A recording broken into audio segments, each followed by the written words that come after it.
Hey, everybody. Welcome to it. It is a live edition of the Athletic Hockey Show, your usual Monday host of the Athletic Hockey Show in the podcast form. Ian Mendes, Hailey, Salvian with you for the next hour or so. Hailey, are you all set for this? I mean, this is probably the week in the offseason, right? In the NHL, we got the expansion draft and the entry draft coming up. This is just a jam-packed week and a jam-packed show.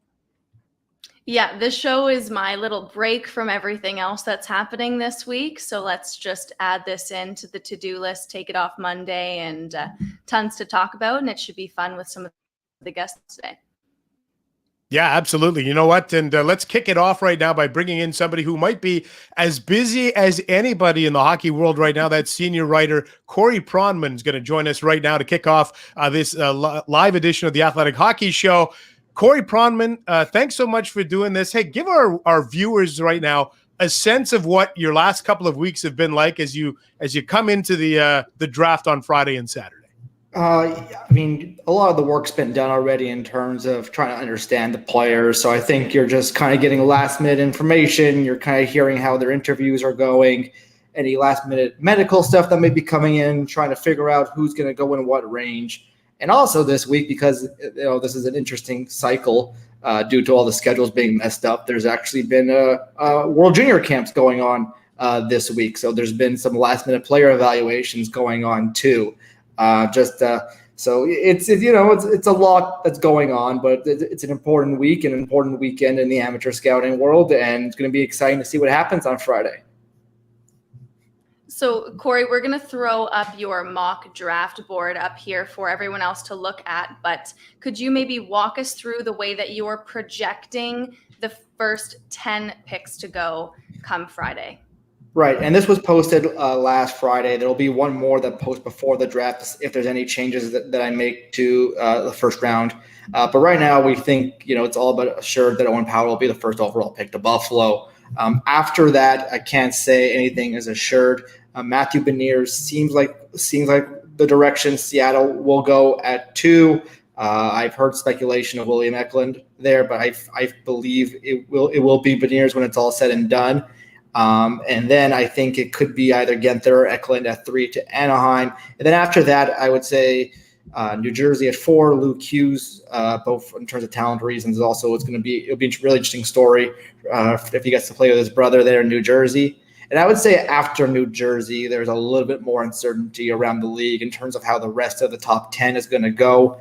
I still think Simon Edvinson's going to go really high, whether it's to New Jersey or to Columbus. I still think it's likely he's going to be a top 5 pick, so I have him there to Columbus. And then at 6, Detroit's always really tough to do a mock draft for. They run a really tight ship there.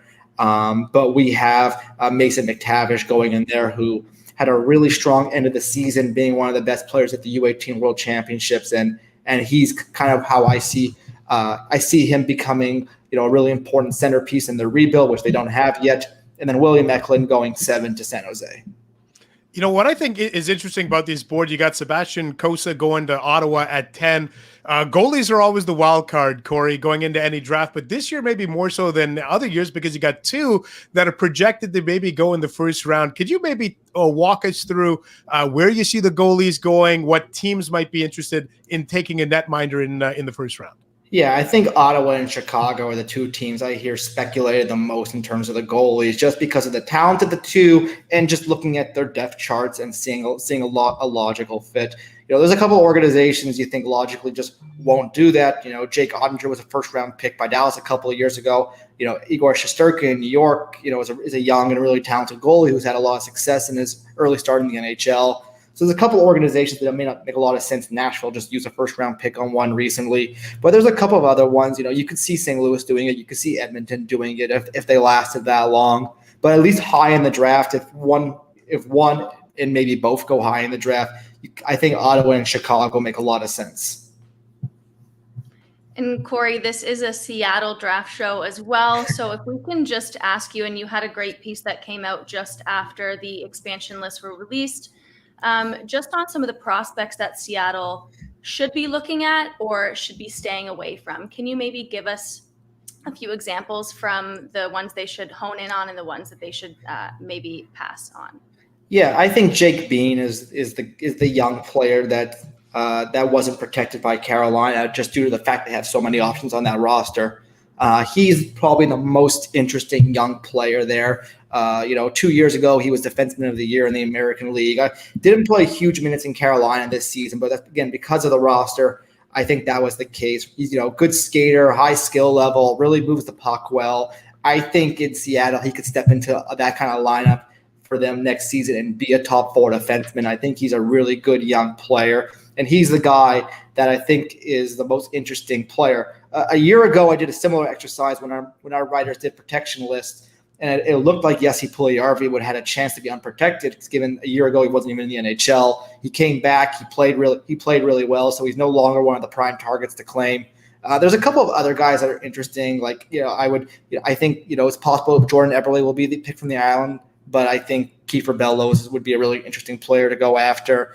Tampa Bay's got some really interesting options, both from the roster with some big salaries like Yanni Gourde, Tyler Johnson, Andre Palat. But on the farm system, they also have some really good young players who are over point a game players in the American League this year. Boris Kachuk, Taylor Radish, and a first-round pick from a few years ago, Cal Foote. So Seattle will definitely have several good young options to choose from if they want to put a priority on their farm system and youth. Well, listen, Corey Pronman, we know you might be, as I said off the top, might be the busiest guy in the hockey media world right now. We appreciate you dropping in here, taking a few minutes. We're all looking forward to your coverage up to the draft and right through the weekend. So thanks for doing this, and best of luck in what's going to be a really busy week for you. Yeah, thank you, everybody. All right, there goes Corey Pronman, Hailey. And, Corey Pronman, Katie Strang with some very important reporting in and around the draft here, and that involves London Knights prospect Logan Mailloux. And I think we got to give Frank Saravelli the credit. I believe Frank was the first to report this, but as I mentioned, Katie Strang, Corey Pronman, and others have been all over the reporting on this. And that is prospect Logan Mailloux. Hailey has actually today announced he's withdrawing from the NHL draft following a conviction last year in Sweden for taking a photo of a woman performing a sexual act without her consent and then circulating that photo to teammates. Hailey, I'm just going to read the statement that Mailloux put out today on social media. And basically, he's recused himself from the draft, meaning he's not going to be taken. But here's the statement from Logan Mailloux from earlier today saying, quote, being drafted into the NHL is an honor and a privilege that no one takes lightly. The NHL draft should be one of the most exciting landmark moments in a player's career. And given the circumstances, I don't feel I have demonstrated strong enough maturity or character to earn that privilege in the 2021 draft. If I were to ever have the honor of being selected, I would want a fan base to be proud to welcome me to their organization. I know it will take some time for society to build back the trust I have lost. And that is why I think it is best that I renounce myself from the 2021 NHL draft and ask that no one select me in this upcoming weekend's draft. I feel that this would allow me the opportunity to demonstrate an adequate level of maturity and character next season with the London Knights in the OHL and provide all of the NHL teams the opportunity to reassess my character towards the 2022 NHL draft. So, Hailey, when you just look at this from a big picture perspective, this is almost unprecedented. A player saying ahead of the draft, don't take me. I do not believe that I deserve to be drafted. Yeah, I think so. I think you put it right when you say it's quite unprecedented. And obviously there was a situation at last year's draft where there was a player who was on a lot of teams do not draft lists who ultimately got drafted by Arizona, and Mitchell Miller is, of course, who we're talking about. And they ended up, getting rid of that pick after the fact. So obviously now we're not going to know how many teams would have had him on a do not draft list, or if there was a team who would have selected him similar to the way that Arizona did that with Mitchell last year. But he is recusing himself from this year's draft. And ultimately this is going to come down to what kind of proof can we see of that growth and that change leading into next year's draft. So obviously there's a lot of time to make up for it isn't probably the right term. I don't think that does the situation justice. But there is going to be a long period of time where this player can, in a very tangible and real way, try to right this wrong. It can't just be a statement. It can't just be a note on Twitter. There needs to be more, but there's going to be a year and we're going to see what happens. And we should point out, as I mentioned, Katie Strang, Corey Pronman with some terrific reporting around this story.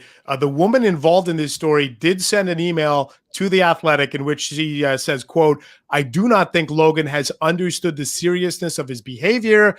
All I wanted was a heartfelt apology." And then she added that Mailloux did send an apology via text to her that was no longer than 3 sentences. So again, that's the very latest. Katie Strang, Corey Pronman have that up at The Athletic if you're able to read that. So we want to kind of set the table here as well for what we've got coming up in the next 40 minutes. Corey Pronman in the leadoff spot.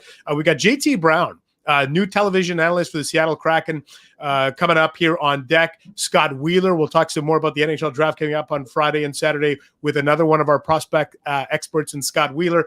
And then Jesse Granger sitting in his high horse because the Vegas Golden Knights, Hailey, are exempt from the draft process. But I think Jesse Granger can give us some valuable insight here into maybe what the Seattle Kraken are facing, because Vegas was facing that in the summer of 2017. So Jesse Granger will round some things out. So we're going to get JT Brown in here in a second. But what I want to ask you is, because the team you cover, Hailey, the Calgary Flames, have a very interesting name that was made available in the expansion draft to the Seattle Kraken, and that is Mark Giordano. Captain, lifelong member of the Calgary Flames, and a guy that has certainly been the face of the franchise for the past decade or so. What's the feeling in Calgary, and are they worried that Mark Giordano will be the player selected by Seattle on Wednesday night?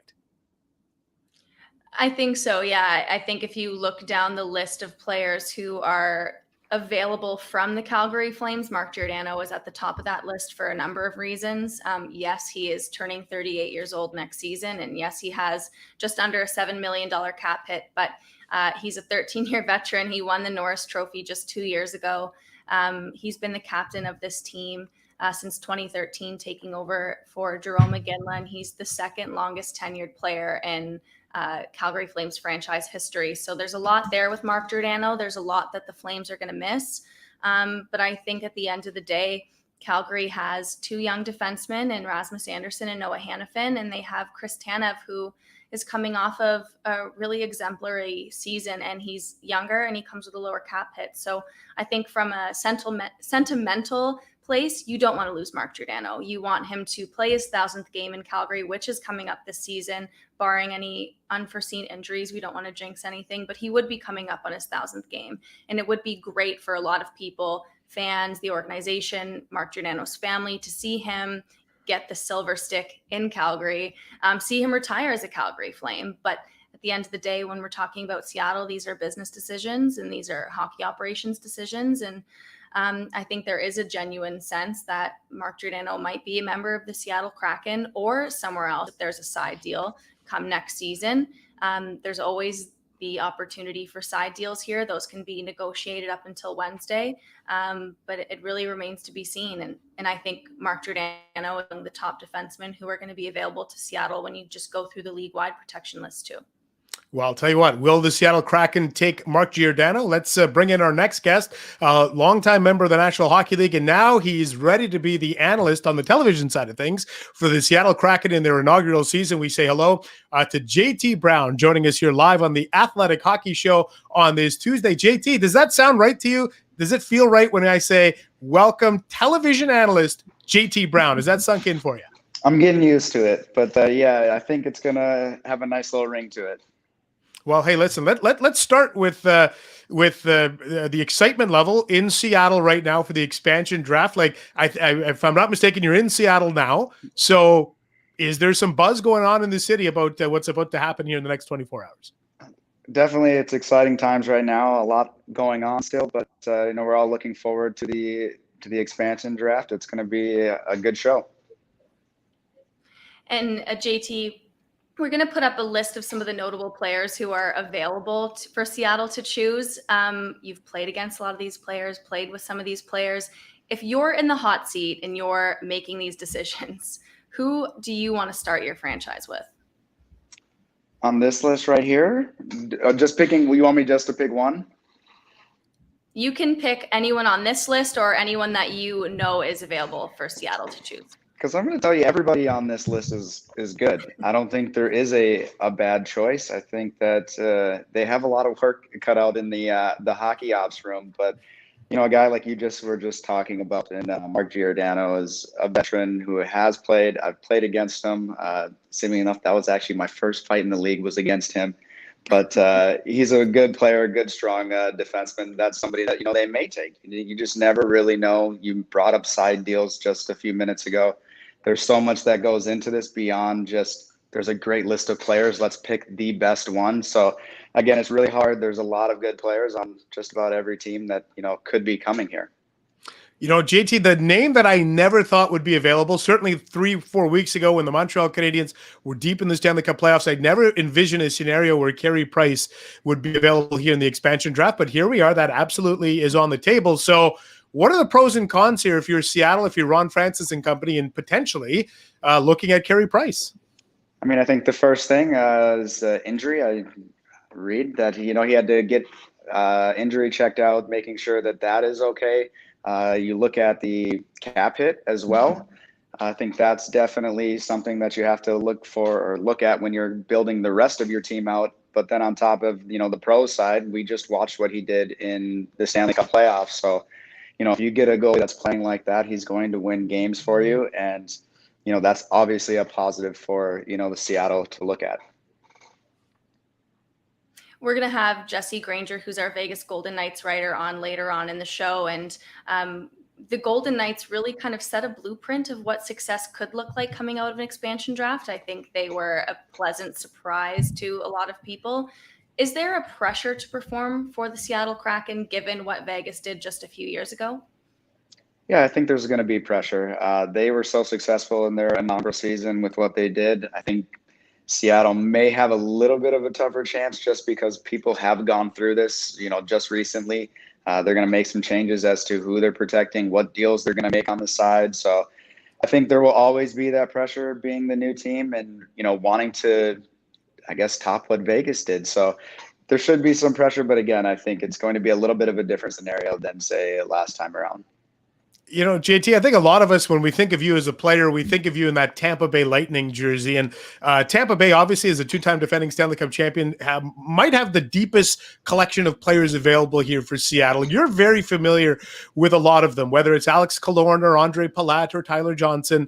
What type of player could Seattle get right now? I'm not going to ask you to choose amongst those guys because you know what? They're probably all your friends and you're tight with them. But what type of player could Seattle get from Tampa, just, given your intimate knowledge of that organization? Well, they're going to get a good player, no matter who they choose from Tampa. Obviously, like you said, they are a very deep team. All of especially the forwards mentioned, have the scoring ability. They have, the way that they play would be conducive to, coming out here being almost a star again. So I think you're going to get a great player from Tampa, but, which one we'll soon see. Okay, as we wrap up with you here, have you settled into, like I said, you're moving into the television world. So what's that transition like? I think a lot of our viewers and listeners would love to know, what's that transition like when you have to shut off a very competitive valve that I'm sure, kind of flows through your veins and then switch it over to a broadcasting side of things? Yeah, the competitive side is hard. I know my wife will argue with that and tell me that home I just need to do something non-competitive with her. Everything turns into a competition. So I think you definitely miss that side. But as far as transitioning into the broadcast booth, it's just a lot of training, preparation, calling mock games, just trying to get the rhythm and the feel of, what I'll be doing, when the season starts. Well, listen, JT, we really appreciate you taking a few minutes here. I know it's a really busy time to be involved with the Seattle Kraken in any way, shape, or form. So, listen, best of luck with all the coverage in the next couple of days, and thanks for dropping by the Athletic Hockey Show. Thanks for having me on. All right, there goes JT Brown, Hailey, and that's going to be a lot of fun to watch him and John Forsland on those regional broadcasts. And John, boy, he's just a terrific broadcaster, one of the best in the business. So that's going to be a lot of fun. And I think it's interesting, too, because he talks about, you asked a great question, and we'll have Jesse Granger on in a little bit, but you asked the question of the expectations on Seattle. I look at the players available, Hailey, and whether it's Vlad Tarasenko and Carey Price or Mark Giordano, I'm starting to think, you could talk me into Seattle being a playoff team next year, because if you look at that Pacific Division and you think, okay, lock it in. Okay, we can agree Vegas a playoff team. Okay, like I'm not gonna quibble about that. But boy, oh boy, after that, like the three California teams are in all some sort of a state of a rebuild. The Alberta teams, I think Edmonton should be a playoff team, but look, you cover Calgary. Vancouver's probably in that iffy boat. There's an opening for the Seattle Kraken to be a playoff team in their inaugural season, I think. Yeah, well, it kind of just depends on which way they go with this. I know Dom Luszczyszyn posted something where he put every best player available into his model, and it projected Seattle to have 105 points and come second in the Pacific Division. But we don't know if they're going to take the best player available, because obviously they have to be cap compliant, which they were in the model that Dom did. They were around 75. They were at 75 million with some RFAs to sign. So we know that Seattle's probably not going to go for the best player available in every situation, because again, with Vegas, they set the blueprint. They did not take the best player available from every single team. In some instances, they took a prospect. Some instances, they took a player that they ended up flipping. A lot of the players that they took on draft day didn't actually play a game for the Vegas Golden Knights. So it's easy to sit here and say, look at all the amazing talent that they can choose from, but they're not going to go through and take the best player available from every single team, because there's going to be those side deals that we discussed and JT brought up. And there's going to be some cap related things. There's obviously, you have to build your team as well. You still need a fourth line. You still need that third line. You need PK specialists, etc. So I don't know if they're going to recreate that magic that Vegas did, because again, I think a lot of general managers saw what they gave Vegas and basically what they did for the Vegas Golden Knights to come in and have success right away. So while there is a blueprint, I think there's going to be some lessons learned from other general managers as well. Yeah, it's amazing to think that the Vegas Golden Knights got a second-round pick to take Marc-Andre Fleury away from Pittsburgh. Like, hey, here's a sweetener for you. Or even if you think about Jonathan Marchessault and Riley Smith coming as a package deal from Florida. So you're right. There's lots of players that were added as sweeteners that you may not see this time around. We're closing in on 12:30 Eastern time. Scott Wheeler is going to join us here shortly, followed by Jesse Granger. Look at this. Sean Gentili had to throw a little bit of shade at us here. Sean Gentili, of course, hosts the Tuesday edition of the Athletic Hockey Show alongside Craig Custance, the American show where I think all they do is talk about apple pie, Chevrolet, and that type of thing. Austin Matthews and Patrick Kane. But look at this. Sean Gentili telling us that we're doing a pretty good job on a Tuesday here, Hailey. Yeah, well, I mean, they have their Tuesday show coming out today as well, and we'll talk about competitiveness, and we'll see which show ends up pulling the best numbers at the end of the day. There is a reason I believe that we were chosen to be the live hosts for today instead of Sean Tilley and Craig Custance. They could have done their show live, but they asked us, Ian. So let's just leave it at that. Yeah. Look at this. This is the first time anybody's ever. Comments are great. Well, I'll take that as a compliment. That usually, when I did radio for years in Ottawa, people used to text and say, "You are nails on a chalkboard." So I appreciate that, Dan, for saying if Kashmir had a sound, it would be my voice. I'll take that. And that's on growth. Sure. That is on professional growth. Yeah. There you go. We're proud of you, Dan. Yeah, so we've got, as I mentioned, Scott Wheeler is going to join us here in about 5 minutes from now. Jesse Granger, to kind of close out the show. And boy, this is going to be a really interesting weekend coming up, because I think there was a lot of trades, Hailey, that probably were close to coming to fruition that didn't happen, that you might see kind of restarted after this draft process. But I got to tell you, as you look back to last week, like, there's some pretty big deals. Like, Ryan Graves getting moved, that was significant. Young prospects like Nolan Patrick and Cody Glass getting moved was significant. Ryan Ellis got moved. Like, I think what happens as hockey fans, we always hear these rumors like, there's going to be a big summer of trades, and then nothing happens. But I got to say, I was pleasantly surprised with the amount of movement ahead of this. And I'm expecting that with some bigger names in play, like Jack Eichel, like Seth Jones, and others, that, Hailey, we might actually see some legitimate moves here in the next 72 to hours to the next 4 or 5 days.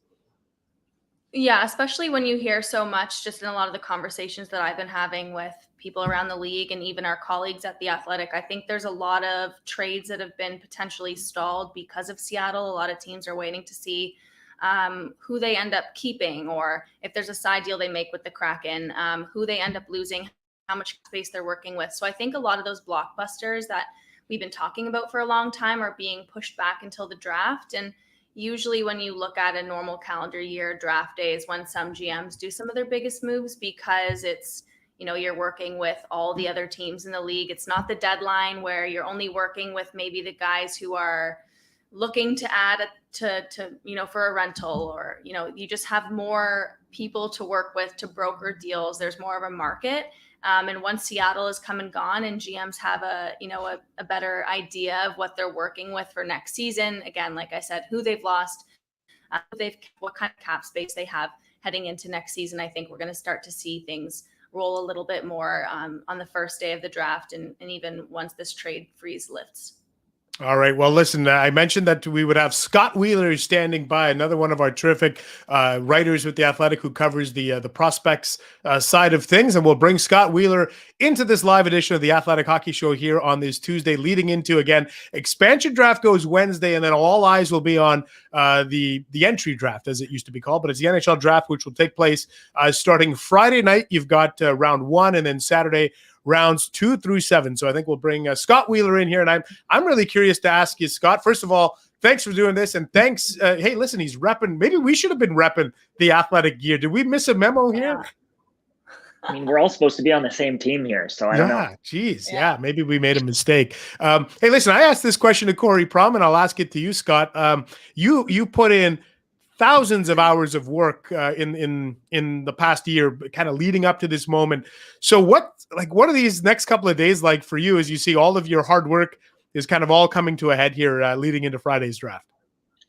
Yeah, it's a real thrill. I think it's equal parts pride and equal parts excitement about the work that you've put in and it all coming to fruition, and just being comfortable, getting to a place where you can be really comfortable with where you're at on the draft.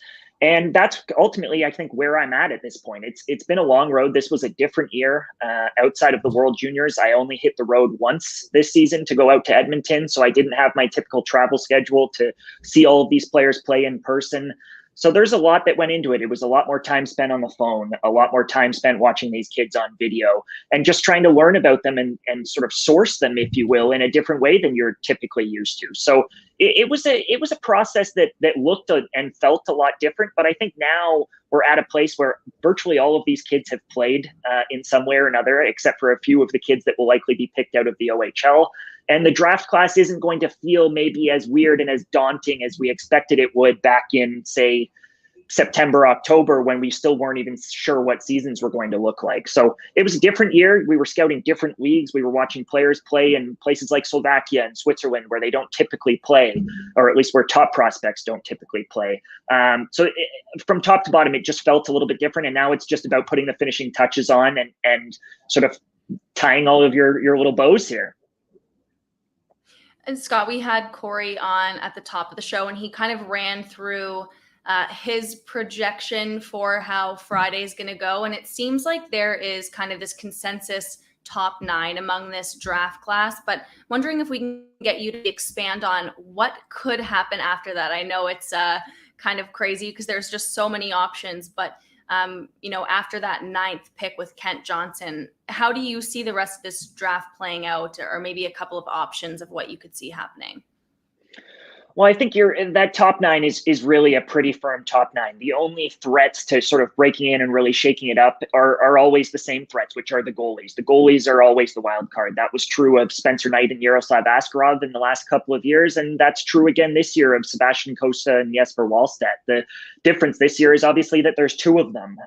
So I think if those 2 kids don't go in the top 9, things will play out more or less how we expect it to. There will be 4 forwards and 5 defensemen taken in that top 9, more or less in the order that was shown on that graphic there. And then after that, things really do crack open. You have the 2 goalies, obviously. You have a kid by the name of Fyodor Svechkov, who had an excellent season in Russia and again at U18 Worlds to kind of establish himself as near the top of that second tier. And then you've got other sort of names at the top of that second tier that are pretty significant pieces in their own right in, say, a Chaz Lucius, who was the top goal scorer with the national program over the course of the last 2 seasons and would have been potentially a top 5 pick this year had he not battled a very serious knee injury throughout the season. You've got Cole Sillinger, whose father Mike obviously has NHL bloodlines and made a career for himself as the player who's played for more NHL clubs than any other team with 13 NHL stops throughout his career. And Cole plays a very different, more skilled game than his father played. So there are still some really quality prospects. Matt Coronado of the Chicago Steel is in that sort of second tier, as well as a feisty goal scorer who works really hard off the puck and then has a lot of skill inside the offensive zone. So it's not just that 9. I think we've talked a lot about that 9 throughout the year, but into the teens, you're going to see great players. And then even beyond that, into the 20s and 30s, this isn't a great draft class, but I wouldn't say it's a terrible one either. So there will be quality depth throughout that first round and into the start of day 2, if you will. You know, Scott, usually you get at the very top end of every draft class, you get 2 or 3 guys that instantly make it to the NHL. Think Alexis Lafreniere and Timmy Stützle last year. As you look ahead to this top end of the draft, top 3, 4, 5 guys, is there anybody you project, you're like, you know what, come September, October, that guy is going to be on an NHL roster? Not really, honestly. Owen Power is really the only one. We've got a story coming out in the next couple of days at The Athletic on Owen, and I've spent a lot of time over the last couple of months talking to him, and he's not even convinced that he's going to be in the NHL next year, and he's the consensus first overall pick and the kid that I fully expect the Buffalo Sabres will take. So beyond Owen, it's a mixed bag. A lot of the kids at the top of this draft have quirks. You've got kids like a Brant Clark or a Kent Johnson who need to develop physically. You've got other players like a William Eklund who is committed to going back to play in Sweden next year. So from top to bottom in this draft, all of the kids in that sort of 2 to 9 range, Luke Hughes, another example, a kid who's coming off of a pretty serious foot injury, who's going to be at the University of Michigan. They're all going to be sort of one after the other, just returning to their club teams, going to college, going to minor pro over in Sweden, or playing junior hockey. And I think Owen is really the only one that stands a real shot. I think depending on how the Buffalo Sabres shape up this summer, there's a good odds, if you will, that he'll play for them next year. I think he's capable of playing and showed that he was capable of playing at the World Championships in a top role. He did not look out of place on that Team Canada, and I thought they were better when he played more, which is a true testament to his sort of NHL readiness. But it's still a bit of a mixed bag with Owen, and there's uncertainty there. So we could have the first draft class in a long time where there's not a single kid that sort of makes that immediate leap. And if we could dig into Owen Power a little bit more, because we've talked about some of the other options that could happen in this draft, and even Corey more spoke on the top 10 overall. But what is it about Owen Power that makes him the consensus #1 overall pick this year? Well, I think in a draft that, as I kind of mentioned, has a lot of quirks, he's the one player that doesn't really look out of place in any kind of a role, right? He's that kid who kind of he's crossed the T's and dotted the I's across his game. There's just a really well-rounded package. He's obviously unconventionally big. He's 6'5", 6'6". That's extremely rare for a top pick. Really, other than Matt Sundin in recent history, there has not been a player that big who's been selected first overall. So he'd be joining some sort of new company, if you will, that way. But on top of that, he doesn't skate like a 6'6" player. I was at a rink in Toronto here watching him practice with a group of other prospects a couple of weeks ago, and he was on the ice with the Cole Perfettis and the Shane Wrights of the world, and he looked like one of the best skaters out there. And that is a very, very rare combination of tools for a player who's as big as he is. And then on top of it, he processes the game really well. He's a problem solver out there. He sees the ice as a passer extremely well, and he defends the rush quite well. I think he's got work to do there a little bit, but by and large, there's not a lot to nitpick with Owen. And then on top of it, he's 6'5", 6'6", and he can really move. So that's a pretty rare, appealing combination, and it's not hard to imagine the Sabres being excited about him and Rasmus Dahlin as their kind of 1-2 moving forward. You know, Scott, you talked about goalies being a wild card, right? In the draft, and we saw it, like you said, Spencer Knight or Askarov, and it could happen this year with Kosa and Wallstedt. What about the kid from Finland? And I'm going to probably butcher the pronouncing of is it Atu Rati? Atu Ratu. Okay, well there you go. But I remember about a year ago, this kid was like, if not first overall, top 3. What happened to him, and does he qualify as a wild card to you? A little bit, yeah. I still expect that Atu will be a first-round pick, but you're absolutely right. 2 years ago, he was coming off a 16-year-old season where he was one of the best players in a half-year stint in the under-20 league in Finland, which is extremely rare. The following season, in his draft -2, he was already playing pro hockey with Karpat, which is a top program over there. And then late into that draft -2 season, sort of into last summer, he didn't begin to produce with them. He was in and out of the lineup. And he told me in a story that we did at The Athletic that he kind of fell out of love with hockey and really struggled mentally just showing up to the rink and enjoying being there. And then over the course of this season, that kind of lingered. There was a pivotal kind of meeting for him this winter where he met with staff and his agents, and they kind of set out a path for him forward. And he looked a lot better in the second half and really sort of began to look a bit more like the player that we all hoped he would be. But he's definitely a wild card at this point. It's been a year and a half of struggles for him and of not sort of living up to those expectations. And part of that is probably because those expectations were just unfair from his 16-year-old season. But part of it is also just the fact that he hasn't really found a groove and played all that well and really stuck with his pro club in Karpat. So he's a project. He's a center who skates really well. And this is a draft class that doesn't have many centers. So I expect on those merits that and sort of his skill with the puck and his ability off the puck, there's a good enough package there, plus the positional package of him as a center, that I think you can still project him as kind of a first-round pick. It's just a matter of, okay, is this kid going to go in the teens, or is he more of a 20s, early 30s kind of flick? I guess the last question for me, Scott, and again, I'll try to tie this a little bit back to Seattle, and this is something that we've spoken about just with the situation with the Calgary Flames, trying to make potentially a side deal with Mark Giordano to keep him in Calgary. I'm curious what kind of value you see in some of the later round picks, second round, third round, for teams who might be waffling on whether or not they want to give up a draft selection to keep one of their players in the organization and keep them away from the Seattle Kraken.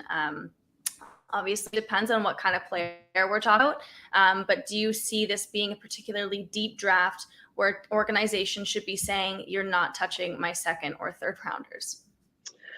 I would say it's a little bit thinner as a draft than is typical. Last year, for example, in the 2020 class, I had 70 kids or so that I really, really liked in that draft class. This year, my number is more around 45. So that gives you a pretty big gap.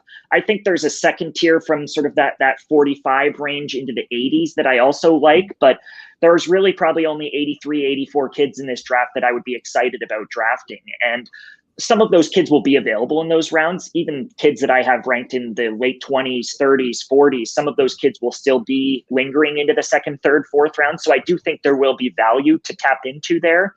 But I wouldn't say that it's an extremely deep draft. If you're a team that's considering moving a second or a third round pick to Seattle as part of some sort of trade to protect a player, et cetera, I don't think that it has tremendous value. But Seattle would also be aware of that, I'm sure. So on both sides of the coin, I'm not sure that you win out by dealing that kind of a selection.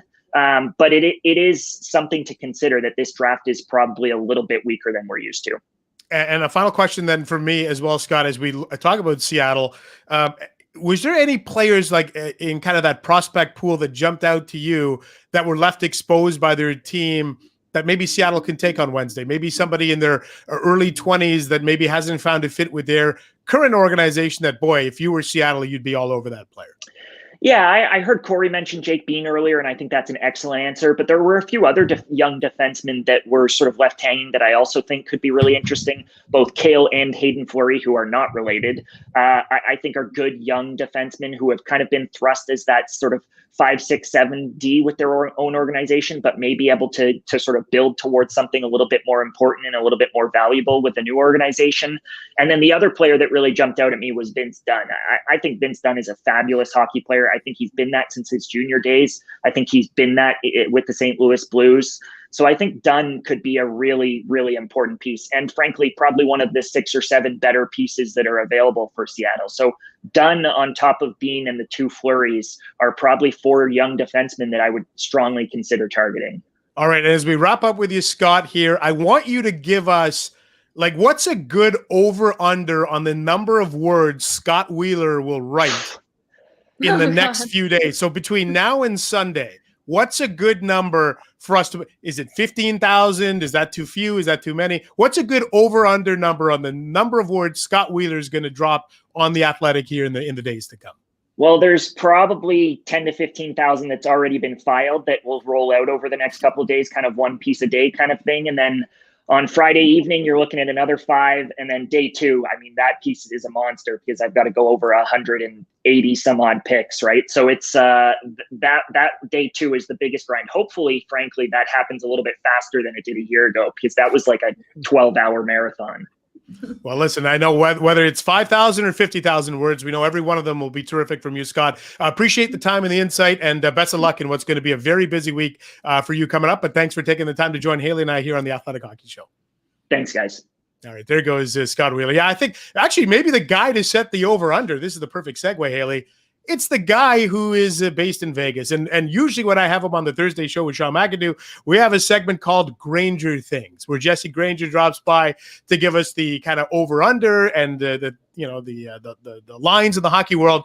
Let's bring him in because he's the one beat writer, Hailey. Our pal Jesse Granger, as we bring him in, he's the one guy sitting back and kind of relaxing here, I would think, just for today maybe and tomorrow, because his team that he covers, the Vegas Golden Knights, are exempt.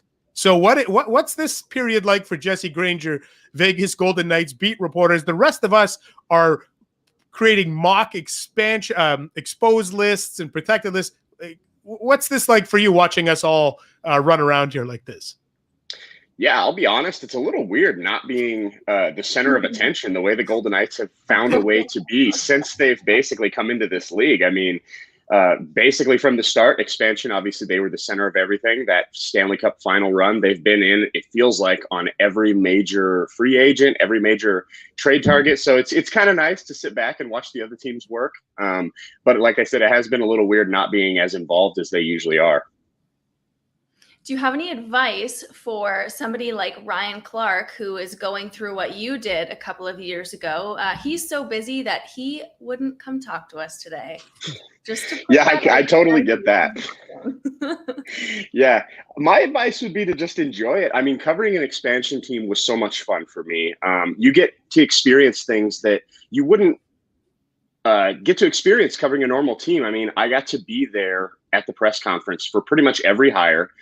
From George McPhee, and then he's hired, I think, 60 people in the first month or whatever. They had a lot of hirings, and I was able to be there for everything. And you get to see the foundation of this team being built. You know everyone in the organization. Expansion's so much fun, and Ryan's obviously getting to experience that now, and Seattle's doing a great job. They can build off of what Vegas has done. I think that these two expansions are so different from all the other ones just because of when they're happening.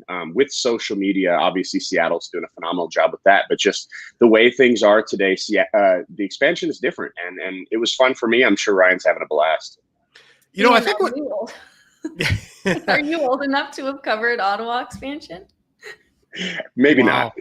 Wow. You know what? I'll tell you right now, I think I was in grade 11 when Ottawa had their expansion draft in their inaugural season. So no, Hailey, I didn't. But I probably created something on a dot matrix printer back in the day. All right. So Jesse, look, I think what people might forget, and we got a graphic here to show our viewers, is that not everybody that the Vegas Golden Knights selected in the expansion draft ended up playing for Vegas. They ended up flipping out some players, Mark Mathot, Alexei Yemelin, Trevor Van Riemsdyk, to name a few.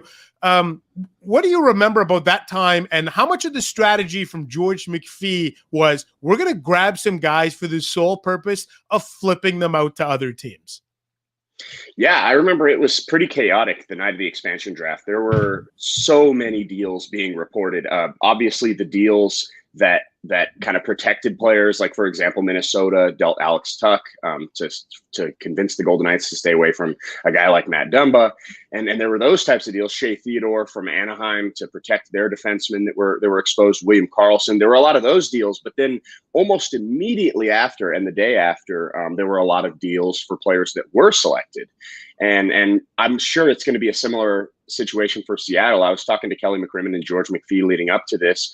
Obviously, two guys who probably know what Seattle's going through better than anyone on earth right now. And they said that the salary cap and the flat cap over the last couple of years has created a dynamic that didn't really exist even just 4 years ago when the Golden Knights were in expansion. And they said that it's in Kelly McCrimmon's words, it's a big hammer to swing. The Kraken have a lot of leverage because teams out there are trying to unload salary. And I think that that's going to lead to maybe even more deals. I know the narrative going into this has been, from me and from everyone covering this, has kind of been, maybe there won't be as many deals this time because these GMs saw what happened. Those deals I just mentioned all worked out very heavily in Vegas's favor. I think a lot of people thought, okay, maybe GMs are going to be a little smarter this time. They're not going to make these side deals. Kelly McCrimmon and George McPhee both said that's not true at all. They think it's going to, if a GM thinks he can make his team better by making a deal, he's going to make it. And they think that this situation and this market that this flat cap has created where teams are really trying to unload salary. And you see there's so many good players with big contracts that have been made available. I think that's going to lead to deals, not just leading up to the expansion draft to set up who they take, but I think there will be deals in the coming days after. And it's all, to me, revolving around that flat cap and just how different this market has been over the last couple of years in the NHL. Do you see Vegas being in a situation where they would try to make, obviously it wouldn't be a side deal in the same sense of teams who are actually in the expansion draft, but could you see Vegas trying to make a move with Seattle at all to relieve some of the cap issues that they've been having? They definitely could. Vegas is in as much cap trouble, if not more, than anyone in the league. So if there's a team out there looking to unload some cap space, it's definitely the Golden Knights. And Seattle obviously has the most cap space available right now. Depending on how they set up these picks, they could have a ton of cap space available. And going back to that, I think you can use that leverage to get prospects and get picks. I think the Golden Knights, I thought maybe like a couple years out, I thought the Golden Knights were going to use this pre-expansion time period to really take advantage and say, look, we're the only team that's exempt. We can trade for players that teams would otherwise lose in expansion and use that to our advantage. It didn't really work out that way because the Golden Knights are so pressed against the cap that they weren't able to really make those. They did make the one small deal, trading Cody Glass for Nolan Patrick. I think that wasn't totally an expansion deal, but it was involved, I think, just because Cody Glass is exempt because of his draft status. Nolan Patrick was not exempt, so he comes over from Philly to the Vegas Golden Knights. He would have had to have been protected or would have been exposed in expansion.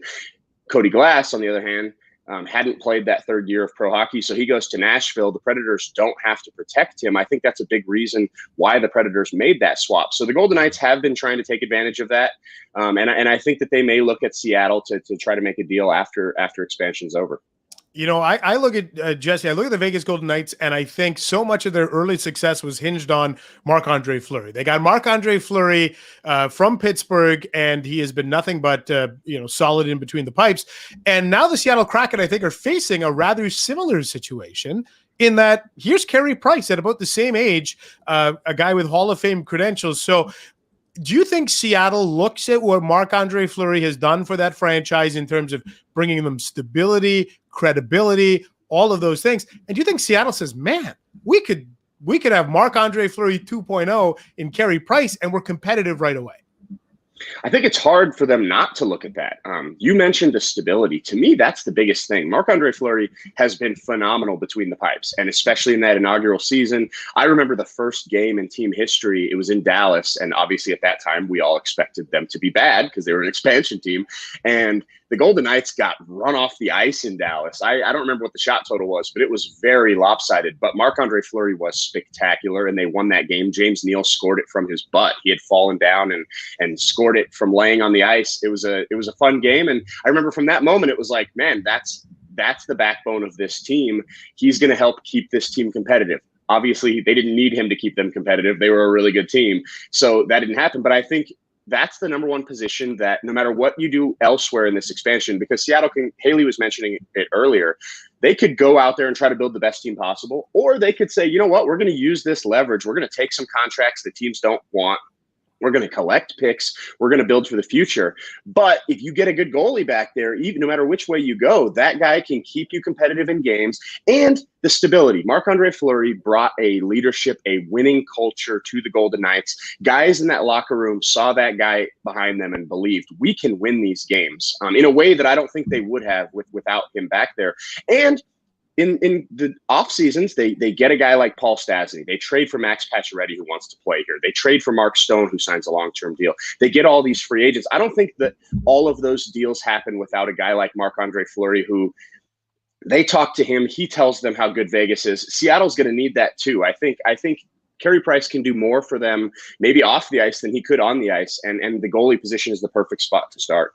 You know, what I think is interesting is maybe if they end up with Carey Price, it could swing their playoff odds a little bit. And as I mentioned, when we have you on the Thursday show, we talk so much, Jesse, about potential odds, future odds, etc. And I know we had kind of talked in our last show or a couple of weeks ago, and maybe you can give our viewers and listeners a little bit of an idea. Like, what are the playoff odds or Stanley Cup odds for a team like Seattle coming into their first season? Again, remembering that the Vegas Golden Knights got to the Stanley Cup final in their first year, and I'm sure that is on the minds of some of the people laying down money. Yeah, the odds makers have learned their lesson, right? The Golden Knights were 500 to 1 to open their odds, and that was before they had players, and then it kind of lasted a little bit even after they had drafted their players, which kind of shows you revisionist history. Everyone says, oh, they were handed a playoff team, a contending team. After that draft, everyone still thought they were going to be terrible, and they were 500 to 1. And them being the hometown team, they were the first major pro team in city history. A lot of people in Vegas put money on them just for fun. Most people, honestly, when I talked to them, said they weren't even expecting to cash the ticket. They just wanted to frame it and have a ticket saying, hey, I bet on the first team to win the first year. And then they were a couple games away from having to pay out. These odds makers were a couple games away from having to pay out an insane amount of money. So this year they have definitely learned their lesson. Seattle is 50 to 1 right now at BetMGM. So 10% of what they were to bet the Golden Knights opening. I think that's maybe a little bit of an overcorrection. They're currently have the 22nd best odds, so they're tied with team. I think Vancouver is another team that's tied with them at 50 to 1. So they're kind of right in the middle of the pack. I think that might be setting the bar a little high for an expansion team. Vegas was an anomaly, and we'll see if Seattle can replicate that. You guys brought up a great point earlier about how poor the Pacific Division looks going into this year. And I think that affects it also, because we've seen in the Stanley Cup playoffs, just get there and then crazy things happen, right? Like we see 8 seeds get to the Stanley Cup final all the time, teams that just barely snuck in. Montreal was the, I think, 18th best team in the regular season this year. So that Pacific Division has one team that won a playoff game this year, the Vegas Golden Knights. And Edmonton obviously was the only other one that made the playoffs. Vancouver is coming off of a last place finish. They obviously have a lot of talent. Calgary, who Hailey knows well, has talent but didn't play well last year. And then you've got the 3 rebuilding California teams. So Seattle, the division is wide open for them to make the playoffs. And once you get there, you never know what happens. I was waiting to see if you were going to take a shot at the Calgary Flames, but you took the high road, and we appreciate that. Or at least I do. Ian's in a completely different division, so he's not going to be our friend next year. But we're going to throw up a question from the broadcast that we got from Dan Sullivan. It's one that we see a lot in this last couple of months. Is it fair that the Vegas Golden Knights are not a part of this expansion draft? And obviously there's a lot that goes into this, and maybe you can provide some of that perspective as to why they're not included and why it is kind of fair. Yeah, I mean, fair is a tough word. I mean, I guess it depends on what perspective you're looking at. I will say that this isn't anything new. The Golden Knights are following the same thing that most NHL expansion teams have. When Bill Foley paid his $500 expansion fee in 2017, part of the deal written out right there 4 years ago was that if the league expands to 32 teams, which they are now, he will not lose a player in expansion, but he also won't get a portion of that $650 million expansion fee. So everyone who's angry at the Golden Knights not losing a player, they should be angry at their owner for getting that check instead of the player. No, on a serious note, though, they they haven't done this in the past. In the last few expansions, the most recent expansion teams have not lost players to the following expansion, going back to Minnesota and Nashville and Columbus and all those expansions that are the most recent ones. So yeah, it's a little strange that the Golden Knights aren't giving up a pick. I think if the Golden Knights were bad the way everyone expected them, say the Golden Knights were struggling to make the playoffs for the last 4 years and didn't have a star player, I think everybody would say, well, that's fair. That team's still trying to find their footing. Maybe we should give them a break in trying to build. And that's what everyone expected. And that was the reason that this rule was put into place in the first place. The NHL did not expect them to be rolling out a lineup of Mark Stone, Max Pacioretty, all these Jonathan Marchessault, all these stars 4 years in. So I think that kind of explains why they're not losing a player and kind of shows historically this is something that has happened in the NHL. Well, Jesse Granger, we appreciate this live edition of Granger Things dropping by here at the Athletic Hockey Show. Thanks for doing this. I know, listen, maybe today and tomorrow won't be as busy for you as it is for the rest of us, but I know you'll make up for it for sure right at draft time. And you always do because you're covering a perennial playoff team. So you always work a little bit longer than the rest of us. So it all evens out. But hey, listen, appreciate the visit. Always appreciate the coverage of the Vegas Golden Knights. And thanks for dropping by. Yeah, thanks for having me, guys. It's been fun. All right, there goes Jesse Granger. You want to talk about a good voice for kind of radio broadcasting? Jesse Granger takes the cake, doesn't he? Yeah, it's a good one. I'm sitting here with, I probably sound like nails on a chalkboard compared to the cashmere and the velvet, and everyone just sounds really nice. And yeah, then there's me. Then there's you. Well, look, that's probably a pretty good place to end it. And then there's Hailey. But hey, listen, we appreciate as I told you this hour was going to fly by, but we do thank JT Brown, Corey Pronman, Scott Wheeler, and then Jesse Granger for dropping by because they helped this hour go by in the snap of a finger. But Hailey, this is going to be a really interesting week coming up here, and I'm sure the Calgary Flames will be front and center with the expansion draft and the regular draft. But we're looking forward to your coverage here in the next couple of days. And fingers crossed. Here's my last question for you, because look, the Calgary Flames, there's been rumblings about a big piece being moved, and you've kind of done a pretty good job, I think, of dismissing Matthew Tkachuk. But what about Johnny Gaudreau? What about Sean Monahan going into the draft? Hailey, do either of those guys get moved? Yeah, I mean, those are the big questions that I think Flames fans or people have been asking for the last number of years with the Calgary Flames, given their, early exits in the playoffs, or in this year's case, not making the playoffs. I think that Johnny Gaudreau is a player who has said that he would like to re-sign in Calgary. There have been discussions that have started with a new contract for Johnny Gaudreau. He does have 1 year left on his deal, and he'll be a UFA in 2022. So I'm leaning a bit more towards a Johnny Gaudreau contract extension. I just think where Johnny's value is at around the league doesn't quite match what the Flames get from Johnny Gaudreau right now. If you trade Johnny Gaudreau, and we're all under the assumption that the Calgary Flames want to continue competing next season, they're not going to rebuild. So if you trade Johnny Gaudreau, who are you replacing him with? Are you just going and looking for a Johnny Gaudreau to acquire elsewhere? So it's a difficult one. And I think with Sean Monahan, he's someone who could be on the move as the Flames look to change up their core. You and I did a story, I guess a month or so ago, looking at if the Ottawa Senators would be a potential trade option. I think the issue with Sean Monahan is that he had hip surgery and that he's still recovering from. So you could really go down the list with a lot of these Flames players, and we're going to find instances of, well, maybe he'll re-sign or maybe his value's low. So it's a really difficult position that the team's in. But I think if you lose Mark Giordano to expansion, that is a major, major shakeup, not just to the players that you have, but the locker room and your leadership group. So that could prove to be part of the shakeup that they're looking for. It'll clear up around $7 million in cap space. And then they can maybe use that money to reallocate for different players that would shake things up. So that's my very long-winded way of saying I have no idea what trades we're going to see and what kind of shakeup is going to happen, but surely there's going to be some changes that are coming this offseason.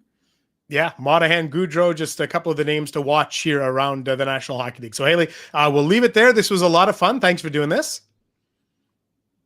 And see, people can really feel the chemistry now when I say, thanks for doing this, Hailey. And she just sits there and you're not sure if her internet is frozen or not. But hey, listen, thank you to froze. There we go. But thanks to everybody for dropping by as the guests, as I mentioned. Thank you for watching us. Thanks to our production team who made this seamless as well. Thanks so much for joining us. And a reminder, if you're not a subscriber with The Athletic, you can join us right now for $3.99 a month by visiting theathletic.com/hockey show.